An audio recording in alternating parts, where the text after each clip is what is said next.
الحمدللہ رب العالمین والصلاة والسلام علی سید الانبیاء والمرسلین اللہم صلی علی سیدنا و مولانا محمد وعلی آلہ واصحابہ وبارک وسلم وصلی علیہ۔ دنیا کے تمام دیکھنے والوں کو، تمام چاہنے والوں کو، تمام پیار کرنے والوں کو، اور جہاں جہاں تک اس وقت میری آواز کو سنا اور مجھے دیکھا جا رہا ہے، جنید اقبال کی جانب سے انتہائی محبت کے ساتھ السلام علیکم۔ ایک بار پھر ناظرین، آپ کو پر نور صبح نور کے ساتھ میں دل کی عطا گہرائیوں سے خوش آمدید کہتا ہوں، اور آئیے بلا توقف چلیں حضرت ابو انیس محمد برکت علی علیہ رحمہ کی تالیف اسماء النبی کریم صلی اللہ علیہ وآلہ وسلم سے رسول اللہ صلی اللہ علیہ وآلہ وسلم کا ایک اسم مبارک پڑھنے اور سننے کی سعادت حاصل کرتے ہیں۔ سیدنا الاطیب صلی اللہ علیہ وآلہ وسلم، ہمارے سردار خوشبودار، درود و سلام بھیجے اللہ آپ صلی اللہ علیہ وآلہ وسلم پر، آپ صلی اللہ علیہ وآلہ وسلم کے آل پاک پر اور صحابہ کرام رضوان اللہ تعالیٰ علیہم اجمعین پر۔ حضرت انس رضی اللہ تعالیٰ کرتے ہیں کہ حضور نبی کریم صلی اللہ علیہ وآلہ وسلم کا رنگ مبارک سفید چمکدار تھا۔ آپ صلی اللہ علیہ وآلہ وسلم کے پسینے مبارک کے قطرے موتیوں کی طرح چمکتے تھے۔ میں نے کسی مشک یا عنبر کو آپ صلی اللہ علیہ وآلہ وسلم کے پسینے مبارک کی خوشبو سے زیادہ خوشبودار نہیں پایا۔ ناظرین، ہمارے ساتھ آج آپ جڑے رہیے، کیونکہ آج انتہائی ممتاز بارگاہ میں مل کے چلیں گے، یعنی قبیلہ بنو نجار کے عظیم ترین چراغ بیت عقبہ اولیٰ میں شامل ہو کر سرور دو جہاں صلی اللہ علیہ وآلہ وسلم سے انصار کی نقابت کا اعزاز پانے والے، مواخات کے موقع پر امین الامہ حضرت ابو عبیدہ بن جراح رضی اللہ تعالیٰ عنہ کے بھائی بنائے جانے والے، تیر اندازی میں انتہائی مہارت رکھنے والے، غزوہ بدر سے لے کر تمام مارکوں میں فدا کا ابی و امی یا رسول اللہ صلی اللہ علیہ وآلہ وسلم کے جذبے سے چمکنے والے، اپنی بہادری و شجاعت کے جوہر منوانے والے، احد میں محافظ ختم نبوت کا اعزاز پانے والے، اپنے آپ کو سرور دو جہاں صلی اللہ علیہ وآلہ وسلم کے سامنے پیش کرنے والے، یعنی ڈھال کائنات کی ڈھال بننے والے، اپنے آپ کو یعنی اپنے ہاتھ کو اسی محافظت میں شل کروانے والے، سرور دو جہاں صلی اللہ علیہ وآلہ وسلم کی مبارک گردن کے آگے اپنی گردن اور ان کے مبارک جسم کے آگے اپنے جسم کو پیش کرنے والے، 100 آوازوں پر بھاری آواز پانے والے، خیبر کے موقع پر حکم مصطفیٰ صلی اللہ علیہ وآلہ وسلم کے مطابق گدھے کا گوشت کھانے کی ممانعت کا اعلان کرنے والے، انتہائی بھاری بھرکم اور روبدار آواز سے نوازے جانے والے، حکم مصطفیٰ صلی اللہ علیہ وآلہ وسلم سے غزوات کے دوران آواز کے ذریعے دشمن پر روب طاری کرنے والے، غزوہ حنین میں 20 آدمیوں کو واصل جہنم کرنے والے، شجاعت کے ساتھ ساتھ سخاوت میں بھی اوج کمال کو پہنچنے والے، حج کے عظیم موقع پر اس کائنات کے سب سے عظیم خزانوں سے عظیم ترین خزانہ یعنی سرور دو جہاں صلی اللہ علیہ وآلہ وسلم کے بائیں جانب کے منہائے مبارک کو پانے والے، سرور دو جہاں صلی اللہ علیہ وآلہ وسلم سے بے انتہا محبت فرمانے والے، سرور دو جہاں صلی اللہ علیہ وآلہ وسلم کی بارگاہ میں ہدایے پیش کرنے والے، اس کائنات کے سب سے عظیم، سب سے منور، سب سے معطر حصے یعنی سرور دو جہاں صلی اللہ علیہ وآلہ وسلم کی قبر انور کو تیار کرنے کا انتہائی منفرد ترین اعزاز پانے والے، انصاریوں کے آسمان کے ستارے،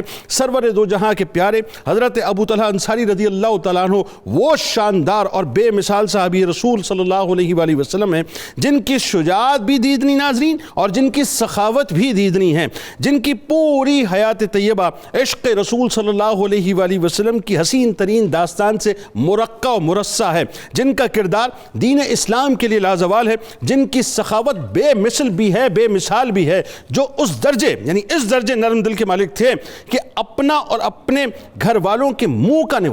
کا نوالا بھی مہمانوں کو پیش کر دیا کرتے تھے، جن کی شجاعت کا ناظرین یہ عالم تھا کہ 70 سال کی عمر میں بھی جب بڑھاپا ہے اور جسم مکمل طور پر نحیف ہو چکا ہے، مگر شوق شہادت میں جہاد کا سامان لے کر بحری بیڑے کے ساتھ روانہ ہو گئے۔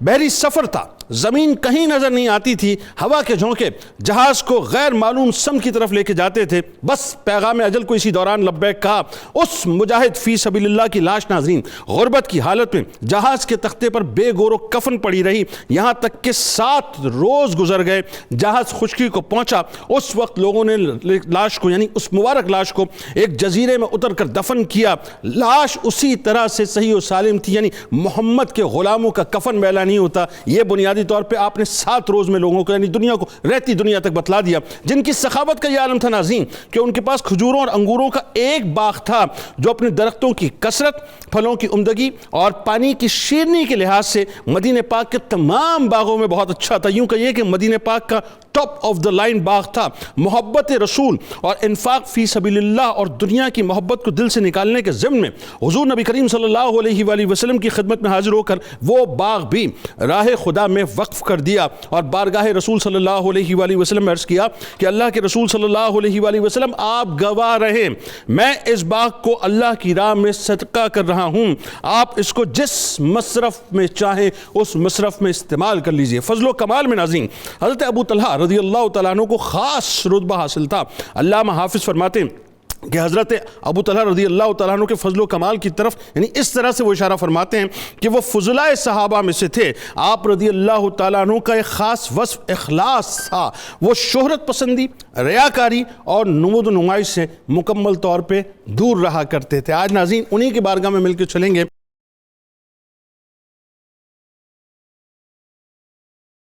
آغاز کرتے ہیں آپ سے مفتی صاحب، سب سے پہلے یہ فرمائیے حضرت ابو طلحہ انصاری رضی اللہ تعالیٰ عنہ، ایک تو ظاہر ہے آپ کا انٹروڈکشن، آپ کا قبیلہ کب ایمان لائے، کیسے ایمان لائے، بیعت عقبہ اولیٰ یہ بڑی ایک فضیلت والی بات تھی کہ اس پہ کیسے شرکت ہوئی، کیا منظرنامہ تھا، اور اللہ تعالیٰ نے جو پہلے ہی دن سے آپ کو جیسے ہی آپ داخل اسلام ہوئے تو وہ جو مقام و مرتبہ نقابت کا آپ کو ملا، آغاز فرمائیے۔ سبحان اللہ، میرے آقا صلی اللہ علیہ وسلم کا ایک ایک صحابی اپنی شان کے اندر اس قدر ممتاز اور منفرد ہے کہ جس جہت کو دیکھیے تو قابل رشک ہے، قابل تقلید ہے، اور ہمارے لیے ایمان اور ہدایت کی ایک روشنی ہے، بلکہ روشنی کا مینار ہے۔ حضرت ابو طلحہ زید بن سہل انصاری رضی اللہ تعالیٰ عنہ، آپ کا تعلق قبیلہ بنو نجار سے ہے، اور یہ حضور نبی اکرم صلی اللہ علیہ وسلم کے بھی ننہیال کا قبیلہ تھا، بلکہ حضرت عبد المطلب کے ننہیال کا بھی قبیلہ تھا بنو نجار، اور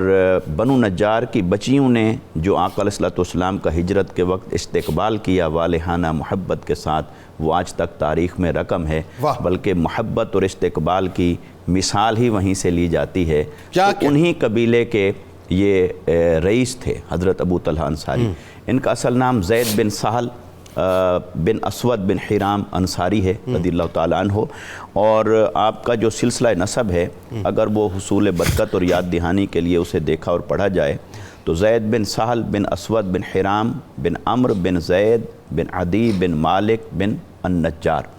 تو یہ آپ کا سلسلہ نسب ہے۔ اور یہ بنو نجار جو تھے، جب آقا علیہ السلام مدینہ منورہ تشریف لائے اور مسجد نبوی کی تعمیر ہوئی تو یہ جو تھے حضرت ابو طلحہ انصاری رضی اللہ تعالیٰ عنہ، یہ مسجد نبوی کا جو مغربی کنارہ تھا، سمت تھی، اس طرف یہ قبیلہ آباد تھا۔ گویا انہیں آقا علیہ السلام کے پڑوسی ہونے کا بھی اعزاز حاصل ہوا اور مسجد نبوی کے پڑوسی ہونے کا بھی اعزاز حاصل ہوا، تو اس طرف یہ قبیلہ آباد تھا۔ حضرت ابو طلحہ انصاری رضی اللہ تعالیٰ عنہ، آپ نے ان کی خدمات کا جس طرح ایک تعارف کروایا ہے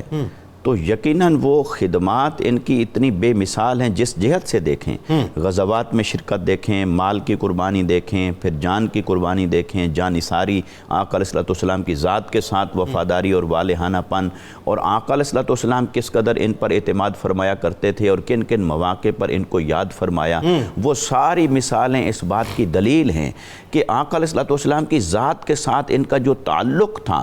وہ تعلق محبت اور عشق کی ایک ایسی مثال بنتا ہے کہ جو قیامت تک آنے والے ہر مومن مسلمان کے لیے قابل تقلید ہے کہ آئیے اپنے نبی مکرم صلی اللہ علیہ وسلم سے محبت کرنی ہے تو یوں کیجئے کہ جان سے بھی گزر جائیں، مال سے بھی گزر جائیں، اہل و عیال سے بھی گزر جائیں۔ حضرت ابو طلحہ انصاری رضی اللہ تعالیٰ عنہ، آپ کے ایمان لانے کا جو واقعہ ہے، آپ نے بیعت عقبہ اولیٰ کے اندر آپ شریک تھے، پھر بیعت عقبہ ثانیہ کے اندر آپ شریک تھے، پہلے جو 12 افراد حاضر ہوئے آقا علیہ السلام کی بارگاہ میں، پھر 72 افراد شریک ہوئے مدینہ منورہ سے، تو یہ ان میں شریک تھے، اور آقا علیہ السلام نے جو 12 نقیب بنائے تھے اہل مدینہ کے اوپر، ان میں سے 9 نقباء جو تھے وہ اوس اور خزرج 2 قبیلے تھے، تو اوس میں سے 3 تھے نقیب اور خزرج میں سے 9 نقیب تھے. تو گویا کہ آپ کو بھی آقا علیہ السلام نے اپنے قبیلے کے اوپر نقیب مقرر فرمایا. تو گویا 12 ہستیاں جو منتخب ہوئیں بطور نقیب نگران اپنے قبیلے کے، تو ان میں سے حضرت ابو طلحہ انصاری رضی اللہ تعالیٰ عنہ کا بھی اس میں واقعات. یعنی ویری فرسٹ ڈے سے آپ کو عزت اور اکرام جو ہے. اچھا، لیکن جو آپ ایمان لانے کا واقعہ ہے وہ آپ اس سے پہلے ایمان لا چکے تھے. ٹھیک ہے. اور ایمان لانے کا واقعہ یہ جس دور میں ایمان لاتے ہیں تو حضرت مصعب بن عمیر رضی اللہ تعالیٰ عنہ، ان کو آقا علیہ السلام نے اسپیشلی مدینہ منورہ بھیجا تھا تبلیغ دین کے لیے. تو وہ وہاں پر گویا کہ آقا علیہ السلام کی تشریف آوری کے لیے ایک ماحول کو سازگار کیا جا رہا تھا اور وہاں سے اسلام کی شمع روشن ہو رہی تھی. تو حضرت مصعب بن عمیر تو تبلیغ دین کے اندر مصروف رہتے تھے. تو حضرت ام سلیم رضی اللہ تعالیٰ عنہ وہ ایمان لا چکی تھیں، اور ان کے جو خاوند تھے، پہلے خاوند مالک بن ندر، وہ ان سے ناراض ہو گئے کہ بھی آپ اسلام کیوں لائیں، اور اسی ناراضگی میں وہ گھر بار چھوڑ کر چلے گئے اور پھر وہ واپس نہیں آئے، ان کا ادھر ہی انتقال ہو گیا. اور وہ حضرت انس کے والد تھے، حضرت انس بن مالک، یہ جو نام آتا ہے تو حضرت انس کے والد حضرت مالک بن ندر تھے، حضرت نہیں، کیونکہ وہ مسلمان نہیں ہوئے. وہ حضرت ام سلیم کے ایمان لانے سے ناراض ہو کر وہ چلے جاتے ہیں. تو لہٰذا پھر حضرت ام سلیم کے پاس پیغام بھیجا حضرت ابو طلحہ انصاری نے نکاح کا. تو انہوں نے شرط رکھی ایمان کی. فرمایا کہ میرا مہر بھی ایمان ہے، یہی ایمان لانا ہے، اور اگر تم ایمان لے آؤ تو پھر میں نکاح کے لیے آمادہ ہوں. بالکل. تو گویا کہ پھر آپ نے اس پر سوچ و بچار کیا، اور حضرت مصعب بن عمیر بھی تبلیغ دین کا چراغ روشن کیے ہوئے تھے. تو اللہ نے ان کو توفیق عطا کی، تو انہوں نے کلمہ پڑھا، یوں دین میں داخل ہوئے، اور پھر بیعت عقبہ اولیٰ میں شریک ہوئے، بیعت عقبہ ثانیہ میں شریک ہوئے، اور پھر آقا علیہ السلام کی ہجرت کے بعد پھر جو آپ کی خدمات ہیں ہر اعتبار سے وہ بے مثال ہیں. اور حضرت ابو طلحہ انصاری کی آقا علیہ السلام کی ذات کے ساتھ جو وابستگی اور وفاداری ہے وہ نقطہ کمال اور نقطہ عروج پر نظر آئے. بالکل ٹھیک ہے. اور یہ دیکھیں وہی بات ہے کہ کیا پریسیڈنٹ سیٹ کیا ہے صحابہ کرام رضوان اللہ تعالیٰ علیہم اجمعین نے اپنی حیات طیبہ میں، کہ مال کی بات آئی تو مال قربان کر دیا، اولادوں کی بات آئی تو اولادیں قربان کر دیں، جان کی بات آئی تو جان قربان کر دی. یعنی کچھ بھی اپنے پلے چھوڑا ہی نہیں. آج تو ہم بڑے چوزی ہو گئے نا، مطلب آج تو ہم دنیا میں اس حد تک غرق ہو گئے ہیں کہ اف اگر مگر بٹ میں لگ گئے کہ صاحب ہمیں آگے بڑھنا چاہیے کہ نہیں بڑھنا چاہیے. وہ پکار رہے ہیں مستقل پکار رہے ہیں، مستقل آہو بکا کر رہے ہیں، اور ہم مصلحت پسندی کا چولہا یا منافقانہ چولہا جو ہے وہ اڑ کے بیٹھے ہیں. حضرت ابو طلحہ انصاری رضی اللہ تعالیٰ عنہ نے یہاں پہ اپنی شجاعت اور بہادری کے ذریعے سے بھی اور غزوات میں شرکت کا جو اعزاز حاصل کیا، اس نے بتلا دیا کہ رہتی دنیا تک صرف ایک ہی بات ہے، یا تو ہے یا نہیں ہے، بس دوسری کوئی بات نہیں. بتائیے ذرا. بسم اللہ الرحمن الرحیم والصلاة والسلام علی اشرف الانبیاء والمرسلین. جنید بھائی، جہاد ایک ایسا عمل ہے جس کی فضیلت قرآن میں بھی موجود ہے اور احادیث میں بھی موجود ہے. اور جہاد حق پرستی کی وہ جنگ ہے کہ جس میں ایک رات جاگنے والا 1000 راتوں میں 1000 راتیں عبادت کرنے والے سے بھی بڑھ کر ہے. اور جہاد ہی وہ عمل ہے کہ جس کے راستے میں خاک آلود ہونے والے قدموں کو یہ مجدہ سنایا گیا کہ ان قدموں کو جو جہاد میں اٹھے ہیں کبھی جہنم کی طرف نہیں گھسیٹا جائے گا. صحابہ کرام رضوان اللہ تعالیٰ علیہم اجمعین وہ نفوس قدسیہ ہیں کہ ان کو جب بھی اسلام کی سرحدوں کی دفاع کے لیے پکارا گیا وہ اپنی جانیں ہتھیلی پر رکھ کر جذبہ جہاد سے سرشار ہو کر میدان جہاد میں نکلے ہیں. انہی نفوس قدسیہ میں سے حضرت سیدنا ابو طلحہ انصاری رضی اللہ تعالیٰ عنہ بھی ہیں. تاریخ اسلام کا پہلا معرکہ حق و باطل غزوہ بدر جب رونما ہوا، اور اس میں شرکت کرنے والے وہ خوش نصیب افراد جن کو یہ مجدہ زبان رسول سے سنایا گیا من افضل المسلمین، کہ جو غزوہ بدر میں شریک ہوئے ہیں یہ مسلمانوں میں افضل لوگ ہیں جو بدری صحابہ ہیں. تو ان بدری صحابہ کے اندر حضرت سیدنا ابو طلحہ رضی اللہ تعالیٰ عنہ شریک تھے، اور وہاں اپنی جانبازی کا اور فداکاری کا ایسا مظاہرہ کیا جو اپنی مثال آپ ہے. غزوہ بدر کے بعد تاریخ اسلام کا دوسرا معرکہ غزوہ احد رونما ہوا. غزوہ احد کے اندر آپ نے اپنی فداکاری کا اور وارفتگی کے ایسے انمٹ نقوش چھوڑے ہیں کہ جہاں انسان کی عقل دنگ رہ جاتی ہے. یہاں دو مسئلہ تھا، ایک یہ تھا کہ جو لشکر اسلام تھا اس کی پیش قدمی رک چکی تھی، اور دوسرا یہ تھا کہ ذات رسول کی طرف کفار اور مشرکین بڑھے اور نبی علیہ السلام کو جانی طور پر وہ نقصان دینا چاہتے تھے. ایسے موقع پر جب نبی علیہ السلام کی طرف تیر پھینکے گئے تو حضرت سیدنا ابو طلحہ رضی اللہ تعالیٰ عنہ اپنا سینہ سامنے لے کر آقا کریم صلی اللہ علیہ وسلم کی ذات کے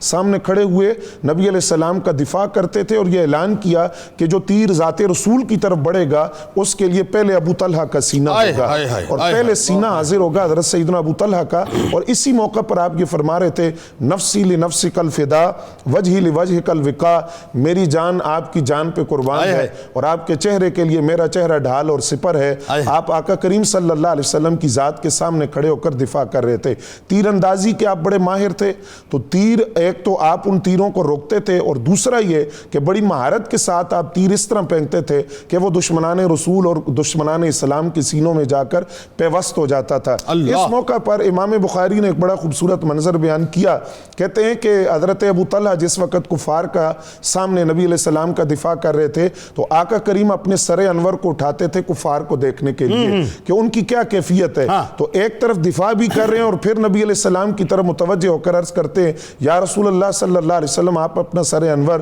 اور اپنی گردن کو نیچے کیجئے. نہری دون نہرے کا، آپ کی گردن نہیں میری گردن قربان ہونے کے لیے سامنے موجود ہے، میں فدا ہونے کے لیے سامنے موجود ہوں. یہ وہ ہے ایمان کامل کی نشانی کہ اپنا سب کچھ ذات رسول پہ قربان کر دینا. آپ کا ایک ہاتھ جو تھا وہ شل ہو گیا اور اس طرح نبی علیہ السلام کی ذات کا دفاع کیا کہ اس دن 2 یا 3 کمانیں آپ نے توڑ دی حضور صلی اللہ علیہ وسلم کی ذات کا دفاع کرتے ہوئے. آپ کا ہاتھ شل ہو گیا اور وہ ہاتھ جو تھا وہ حب رسول کا ایک ایسا نشان تھا جو لازوال طور پر ابدی طور پر پھر وہ محبت رسول کا نشان مٹ نہیں سکا. غزوہ احد کے بعد آپ غزوہ حنین میں شریک ہوئے اور غزوہ حنین میں بھی 2-3 اعزازات آپ کے حصے میں آئے. ان میں سے پہلا اعزاز تو یہ تھا کہ آپ نے 20 یا 21 کافروں کو واصل جہنم کیا اور اپنی جواں مردی کا، اپنی جانبازی کا، فداکاری کا، شجاعت کا اور بہادری کا وہ عظیم مظاہرہ کیا جو رہتی دنیا تک لوگ یاد رکھیں گے. اور دوسرا منظر یہ تھا کہ آپ کی جو سواری تھی وہ نبی علیہ السلام کی سواری کے برابر چل رہی تھی.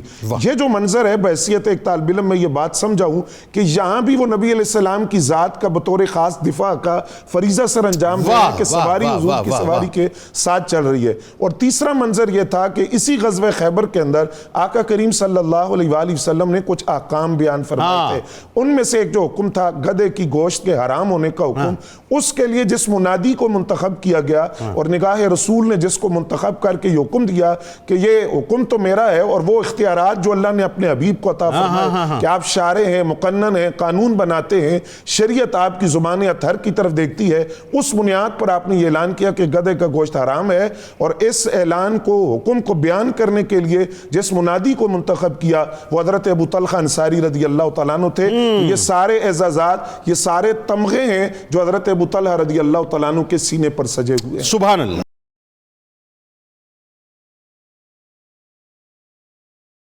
اچھا اب ذرا یہ بتلائیے، ایک تو پہلو ظاہر ہے آپ کی ہستی کا جیسا کہ میں نے آپ کو عرض کیا کہ ایک ایکسٹریم لیول ہوتا ہے محبت کا، فدائیت کا، کہ جہاں پہ انسان کہتا ہے کہ صاحب میں اپنے آپ کو قربان کر دوں گا، ختم فنش، اب اس کے بعد مزید کوئی اور کچھ رہ نہیں جاتا. یہ ڈیڈیکیشن کی اپنی انتہا ہوتی ہے، وفاداری کی انتہا ہوتی ہے. ایک اور ڈیڈیکیشن جو ہے وہ بڑی کمال ہوتی ہے اس اعتبار سے کہ انسان کو جو سب سے زیادہ جس شے سے محبت اس دنیا میں ہوتی ہے وہ نوٹوں سے ہوتی ہے، مال سے ہوتی ہے نا. پاؤنڈز ہونے چاہیے، ڈالرز ہونے چاہیے، پیسے ہونے چاہیے. اور آج دیکھیے سارا تماشا دنیا کے اندر یہ سب سے بڑا فتنہ اس امت کا یہی ہے. سرکار نے فرمایا میری امت کا سب سے بڑا فتنہ یہی ہے. لیکن قربان جائیے صاحب صحابہ کرام رضوان اللہ تعالیٰ علیہم اجمعین پہ کہ انہوں نے تو کبھی مال کو کوئی اہمیت دی نہیں. ہاں اس مال کو اہمیت دی جو در مصطفیٰ سے بڑھتا ہے. تو سخاوت کے بارے میں ذرا آپ کی بتلائیے کہ سخاوت کیسی تھی آپ کی. بسم اللہ والصلاۃ والسلام علی رسول اللہ. جنید بھائی اس کا ایک اصول ضابطہ پہلے ذہن میں ہونا چاہیے کہ سخاوت شروع سے ہی لوگ کرتے چلے آ رہے ہیں. ہاں لیکن ہر قوم، ہر امت نے سخاوت تب کی جب مال ان کے پاس بچ گیا، اور مسلمانوں نے وہ سخاوت کی جو ان کا اپنا ضرورت کا مال تھا. واہ واہ. یہ سب سے بڑا فرق ہے سخاوت کے اندر. حضور صلی اللہ تعالیٰ علیہ وسلم کی امت کا یہ خاصہ ہے کہ آپ ضرورت کی اشیاء بھی دے دیتے، کیونکہ قرآن مجید اس میں ہماری رہنمائی کر رہا ہے کہ لن تنالوا البر حتی تنفقوا مما تحبون، کہ تم اس وقت تک مومن صحیح ہو ہی نہیں سکتے جب تک اللہ کی راہ میں وہ شے نہ خرچ کرو جو تمہیں محبوب ہے. واہ واہ. وہ محبوب ہے تو ضرورت والی تو ہے. تو حضرت ابو طلحہ انصاری رضی اللہ تعالیٰ عنہ نے جب یہ بات سنی کہ اللہ تعالیٰ فرما رہا ہے محبوب ترین شے، ان کو پتہ تھا نبی صلی اللہ علیہ وسلم کو وہ میرا باغ بے روحا جو ہے وہ بڑا محبوب ہے کہ آپ وہاں تشریف لاتے ہیں اور پانی پیتے ہیں اور وہاں سے راحت و سکون حاصل کرتے ہیں. تو انہوں نے جا کے نبی صلی اللہ علیہ وسلم کی بارگاہ میں وہ پیش کر دیا کہ حضور یہ میں نے آپ کی خدمت میں پیش کر دیا، آپ اس کا جس طرح مرضی استعمال کریں۔ تو آپ صلی اللہ علیہ وسلم کا یہ طریقہ کار ہوتا تھا، آپ کبھی بھی تحفہ رد نہیں فرماتے تھے، آپ نے پہلے اس کو قبول فرمایا، پھر اس کے بعد آپ نے ارشاد فرمایا ابو طلحہ انصاری آپ ان کو اپنے رشتہ داروں میں تقسیم فرمائیں۔ تو حضرت ابو طلحہ انصاری نے پھر اپنے رشتہ داروں میں ان کو تقسیم کیا۔ اس سے ہمیں یہ سبق ملا کہ اگر آپ کوئی شے بانٹنا چاہتے ہیں تو سب سے پہلے اپنے رشتہ داروں کی طرف جائیں، یہ محبت کے لیے سب سے بنیادی اور ضروری شے ہے۔ واہ واہ اور سخاوت کے لیے حضور صلی اللہ علیہ وسلم کی حدیث مبارک ہے، آپ صلی اللہ تعالیٰ علیہ وسلم نے ارشاد فرمایا سخی اللہ تعالیٰ کے قریب ہوتا ہے، واہ سخی لوگوں کے قریب ہوتا ہے، واہ سخی جنت کے قریب ہوتا ہے، واہ اور سخی جہنم سے دور ہوتا ہے۔ جبکہ اس کے مد مقابل اس کا برعکس ہوتا ہے کہ جو بخیل ہوتا ہے وہ اللہ سے بھی دور ہے، لوگوں سے بھی دور ہے، جنت سے بھی دور ہے، جہنم کے قریب ہے۔ بے شک۔ اور پھر ہمارے آقا صلی اللہ علیہ وسلم نے سخاوت کا ایک بہت بڑا ثمرہ امت کو بتایا، فرمایا جو سخاوت کرتا ہے، لوگوں کا خیال رکھتا ہے، اللہ تعالیٰ اس کی عمر لمبی فرما دیتا ہے۔ واہ یہ ڈائٹنگ اور احتیاط یہ عمر لمبی نہیں کرتی، یہ عمر کو صحت والا کرتی ہیں، عمر کو لمبا حضور صلی اللہ علیہ وسلم کی دعائیں کرتی ہیں۔ کیا بات ہے، یعنی وہ ڈائٹنگ صحت بہت اچھا جملہ ہے، میں سمجھ رہا شاید اس بالکل ہی نہیں کرتی، بالکل صحیح ہے، بالکل صحیح، صحت دیتی ہے وہ لیکن عمر لمبی جو دیتی ہے لیکن عمر کو لمبا حضور صلی اللہ علیہ وسلم کی دعائیں کرتی ہیں۔ اور فرمایا جو بندہ سخاوت کرتا ہے اللہ تبارک و تعالیٰ اس کی عمر لمبی کر دیتا ہے۔ دوسرے نمبر پر فرمایا اس کے رزق میں وسعت پیدا فرما کیا دیتا ہے۔ اچھا ہے، کیا اچھا اور ہے۔ تیسرے نمبر پر فرمایا اللہ تعالیٰ اس کو بے خبری کی موت سے بچاتا ہے۔ یہ سب سے عام بات ہے، اچانک نہیں وہ فوت ہو جاتا بلکہ اثرات آتے ہیں، اور اس میں جو محدثین اس کے اندر نقطہ بیان کرتے ہیں وہ یہ کہ اللہ تعالیٰ موت سے پہلے اس کو اطلاع دے دیتا ہے کہ تیری روح قبض ہونے والی ہے، تیاری کر لے۔ اچھا، یہ سخاوت کی کیفیت ہے، یعنی سخی کا یہ پروٹوکول ہے، جی بالکل سخی کا یہ پروٹوکول۔ اور اللہ تبارک و تعالیٰ نے ان کے لیے جو قرآن مجید میں ایک لفظ استعمال کیا نا شحا کا، اس کی تفسیر میں مفسرین نے یہ بیان کیا کہ لوگوں کے مالوں کی طرف حرص کی نگاہ سے دیکھنا اور پھر اس کو حاصل کر کے اپنے پاس سمیٹے رکھنا، اللہ تعالیٰ نے رسول اللہ کے صحابہ کو اسے محفوظ کر دیا ہوا تھا۔ اچھا، حضرت ابو طلحہ انصاری رضی اللہ تعالیٰ عنہ کو یہ پرولیج ملی کہ ٹاپ آف دا لائن باغ تھا آپ کا، ہے جی بالکل، ہے نا؟ یہ وہ باغ تھا جس کا پانی نبی صلی اللہ علیہ وسلم پسند فرماتے تھے، اس کی مٹھاس یہ کی دیکھیں وجہ نا، سے۔ یعنی پورے مدینے مجھے تو کسی روایت میں اور کوئی ایسا باغ اس کا ذکر نہیں ملا جس کا پانی خاص طور پہ اس ذکر سے آیا ہو کہ سرکار علیہ السلام اس کو نوش شیریں پانی تھا، اسی کو پسند جی فرماتے تھے۔ بالکل، آپ صلی اللہ علیہ وسلم اس سے محبت کرتے تھے، اس کو پسند کرتے تھے، اور جب آپ پانی پیتے تھے تو محدثین نے یہ لکھا کہ رسول اللہ صلی اللہ علیہ وسلم کے چہرے پہ مسکراہٹ آ جاتی تھی۔ یہ دل کی تسکین کی ایک کیفیت ہے کہ آپ اس پانی کو پی کے مسکراتے تھے، اور حضرت ابو طلحہ نے وہ سارے کا سارا باغ رسول اللہ کی خدمت میں پیش۔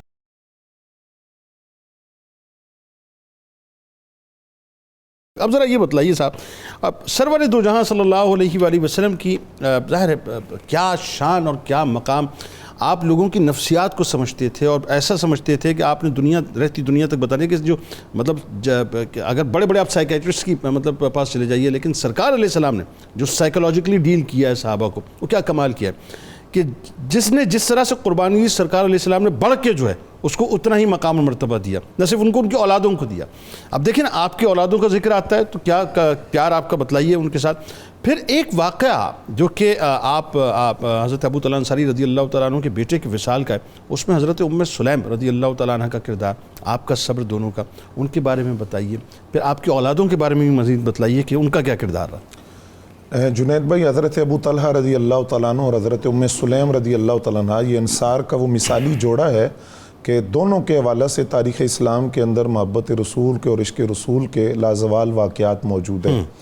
حضرت ام سلیم اور حضرت ابو طلحہ رضی اللہ تعالیٰ عنہ ماں کا ایک بیٹا تھا۔ حضرت ابو طلحہ رضی اللہ تعالیٰ عنہ گھر سے باہر تھے کہ اس بیٹے کا انتقال ہو گیا۔ حضرت ام سلیم رضی اللہ تعالیٰ عنہ نے اس بیٹے کو گھر کے کونے میں لٹایا اور اس پر جو چادر ڈال دی۔ حضرت ابو طلحہ رضی اللہ تعالیٰ عنہ جس وقت گھر لوٹ کر آئے، آپ نے اس بیٹے کے بارے میں پوچھا جو بیٹا کسی مرض کے اندر مبتلا تھا اور جو بیٹے بیمار تھے، تو ان کے والد سے پوچھا کہ وہ بیٹا کہاں ہے؟ تو حضرت ام سلیم رضی اللہ تعالیٰ عنہ نے جواب دیا کہ وہ آرام سے ہیں اور ان کو آرام مل گیا ہے۔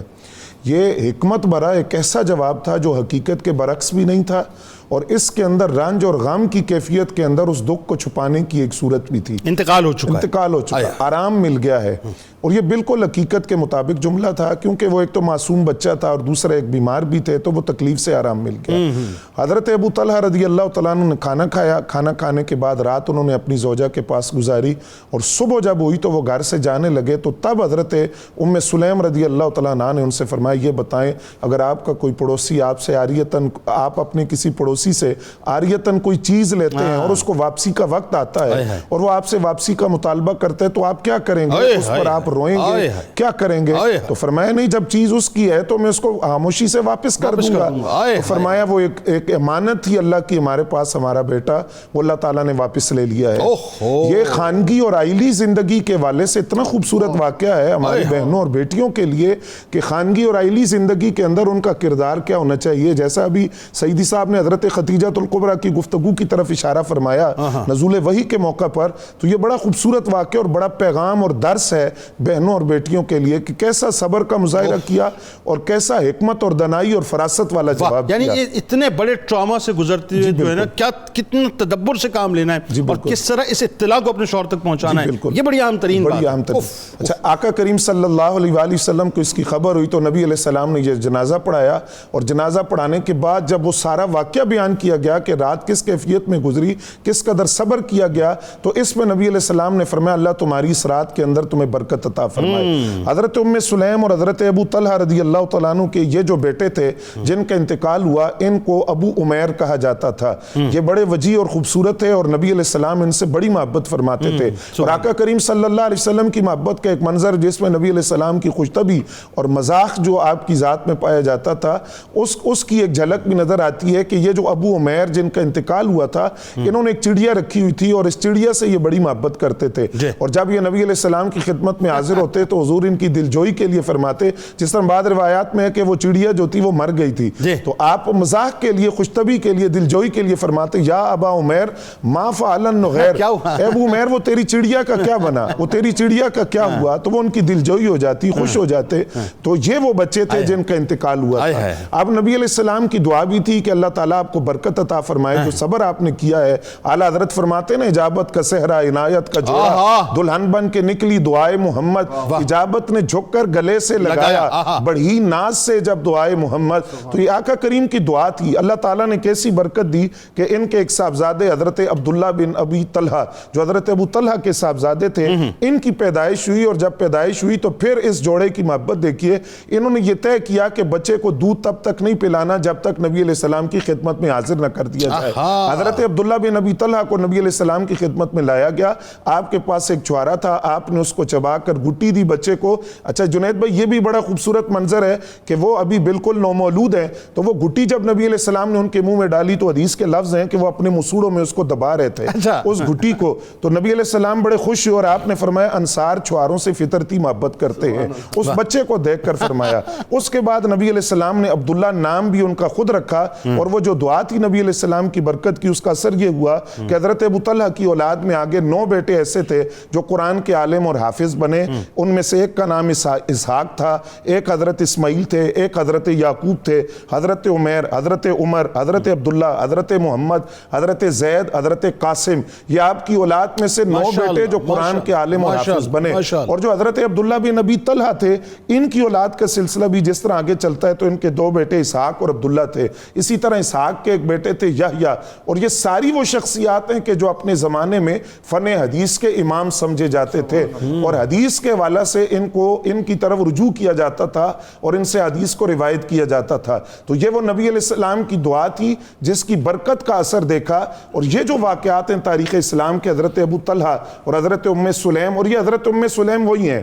یہ وہی ہیں جنہوں نے نبی علیہ السلام کا پسینہ ایک شیشی میں جمع کر کے یہ عقیدہ دیا تھا کہ عطروں سے بڑھ کر تیرا پسینہ. یہ وہ جوڑا تھا کہ جنہوں نے اپنے کردار سے, اپنے اخلاق سے دنیا تک ایک مثال بھی قائم کی اور اخلاقیات کے حوالے سے ایک درس. بہت شکریہ آپ تینوں احباب کا, آپ تشریف لائے. کتاب الشفا حصول اولاد کے لیے آپ کو وظیفہ بتلاتے ہیں کہ سورہ مائدہ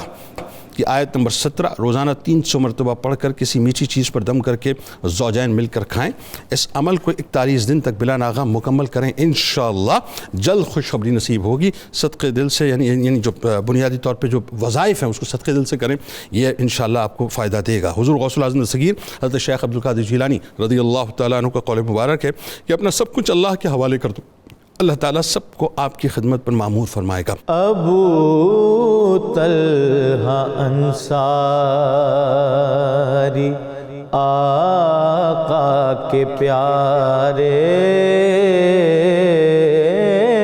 ابو طلحہ انصاری آقا کے پیارے، نبی کے صحابی، نبی کے ستارے، ابو طلحہ انصاری، ابو طلحہ انصاری آقا کے پیارے،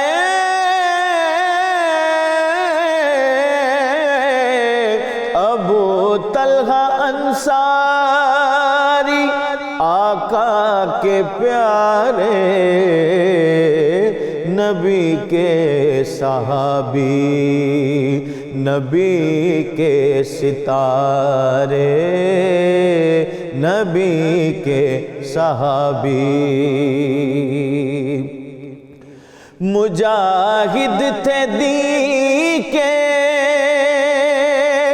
غنی تھے، سخی تھے،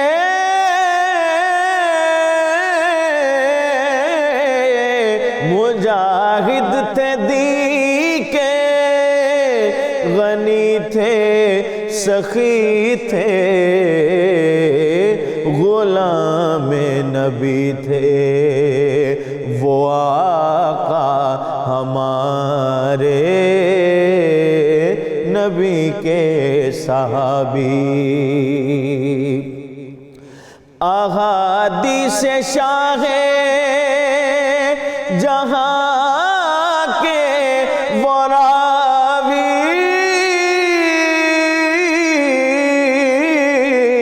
احادیث شاہ جہاں کے وہ راوی، رخ مصطفیٰ کے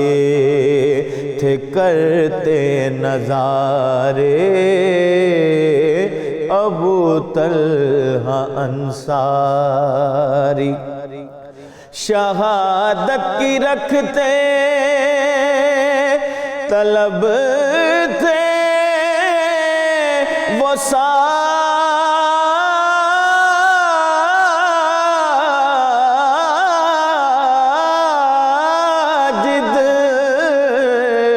شہادت کی رکھتے طلب تھے،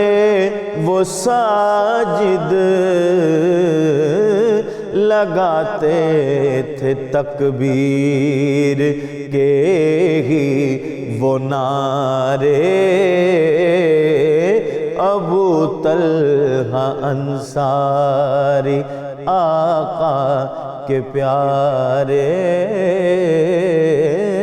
نبی کے صحابی، نبی کے ستارے، ابو طلحہ انصاری۔